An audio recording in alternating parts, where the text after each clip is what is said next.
നമുക്ക് പിന്തുടരാം. എടാ, അവളെ കണ്ടിട്ട് ഒറ്റ നോട്ടത്തിൽ നിനക്ക് എന്ത് തോന്നുന്നു? നല്ല ആലുവ കട്ട പോലെ ഉണ്ട്. തലയിൽ കളിമണ്ണ് മാത്രമുള്ള നിന്നോട് ചോദിച്ച എന്നെ വേണം പറയാൻ തെണ്ടി. താങ്ക്സ്. അവളിപ്പോ എങ്ങോട്ടാ പോകുന്നത്? മുമ്പോട്ട്.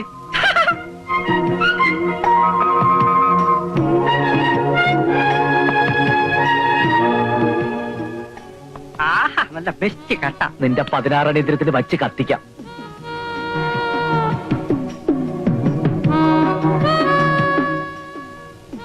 നമ്മൾ അരുന്ധതി നായരുടെ പുറകെ ഇങ്ങനെ നടന്നിട്ട് എന്ത് പ്രയോജനം? എടാ തെണ്ടി, അവൾ എങ്ങോട്ട് പോകുന്നു, ആരെ കാണുന്നു, ആരൊക്കെയായിട്ട് സംസാരിക്കുന്നു എന്ന് നമുക്ക് ഇപ്പൊ തന്നെ മനസ്സിലായിക്കൂടെ? അത് ശരിയാ.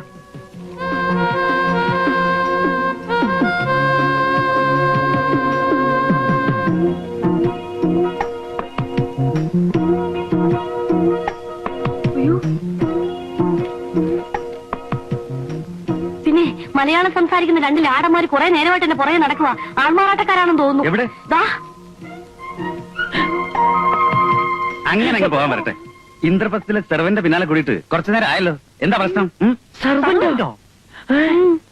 അത് இந்த பொண்ணை குறிச்சு எங்களுக்கு ஒண்ணுமே தெரியாது. நாங்க புதுசா வந்த லாடேஷ். ஆமா, മലയാളത്തിൽ പറഞ്ഞാൽ മതി.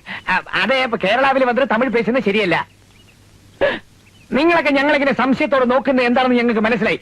ലാടവേഷത്തിൽ വന്ന് കുട്ടികളെ തട്ടിക്കൊണ്ടുപോയി അവരുടെ കിഡ്നി എടുത്ത് കരിഞ്ചന്തയിൽ വൻവിലയ്ക്ക് വിൽക്കുന്ന ഒരു സംഘം ഇവിടെ പ്രവർത്തിക്കുന്നുണ്ടെന്ന് ഞങ്ങൾക്കറിയാം.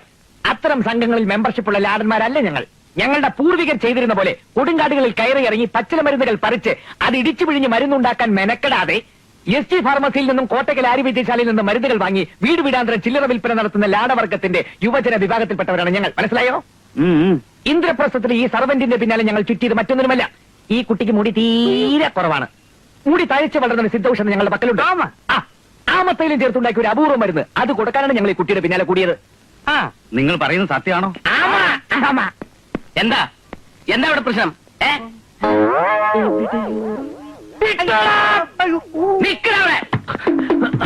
അവിടെ നിൽക്കാനാ പറഞ്ഞു.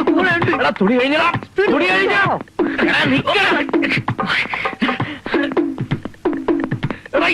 കുന്തവും കൊലത് പിടിക്കാം. മര്യാദക്കാണെന്നാ നിൽക്കാൻ.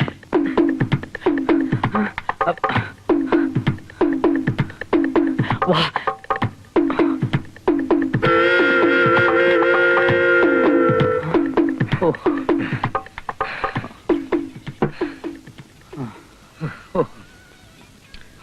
ചൂടാ 2 ചായ കൂടണേ. ഇവിടെ 2 ചായ കൊടുക്ക്.